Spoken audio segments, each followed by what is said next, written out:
Hey guys, it's Rivergrub here, and after finally getting the Warframe, I've noticed that most people I've joined in the plains of Eidolon, including me, don't really know how to capture the Eidolons and what they drop. So, I've decided to do some research and share with you guys my findings on what I have found. If you are curious as to which website I used, I'll link it down below, but the website I used, I believe, is the Warframe fandom wiki version to find all of my findings, including drop rates, photos, and mod drops for the Eidolons. Yeah, without further ado, let's get started on how to capture an Eidolon. So the first thing you're going to have to do is wait until nighttime. Usually that's an hour after the last nighttime cycle, or however less it is compared to when you first log in for the day.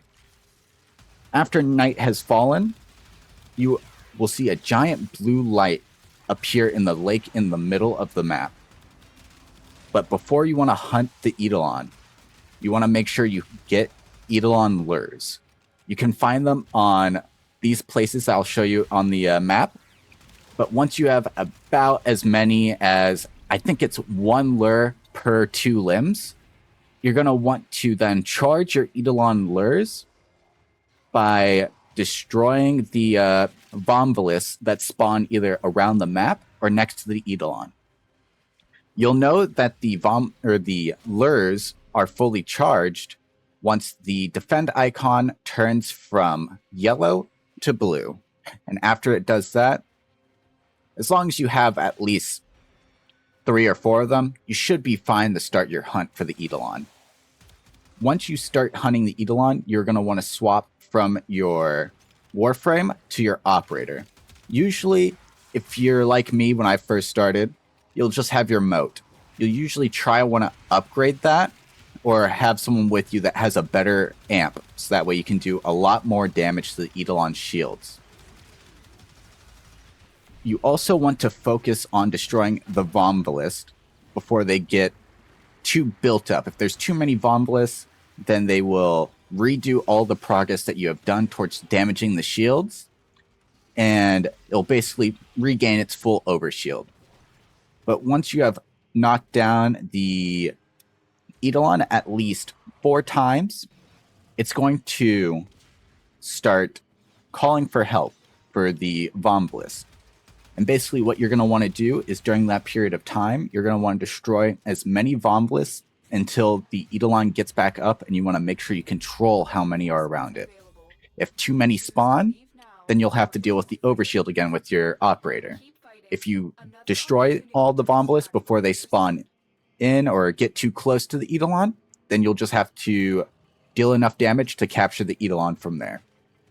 Once you have defeated the first Eidolon, it will drop, I believe, brilliant Eidolon shards. And you're going to take those to the center of the lake, and there'll be a shrine there. When you go there, you'll need as many people as you have in your party. So if it's just you solo, then you just need the 1 shard. But everyone will need to put up their 1 shard that they collected from the Eidolon hunt. After that, it will spawn the next Eidolon. I'll show a picture here in a second. But each Eidolon drops different mod sets and different arcanes from what I've researched. If I remember correctly, the first Eidolon drops impact weapon mods. The second Eidolon drops status duration and puncture mods. And the last Eidolon will drop fire rate and slash mods.